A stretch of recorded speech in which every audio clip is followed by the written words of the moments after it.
అయితే తాజా టిఫిన్స్కి అయితే దోశ టేస్ట్ అయితే బాగుంటుంది. ఎందుకన్నా చెప్పనా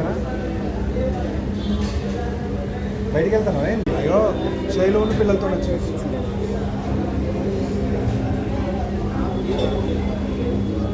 ఎప్పుడు ఇప్పుడేనా ఓకే ఓకే సరే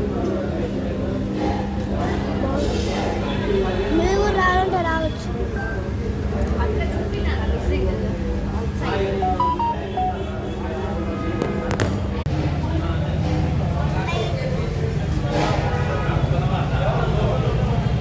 ఎన్ఐటి సర్కిల్ కాడ ఎన్ఐటి సర్కిల్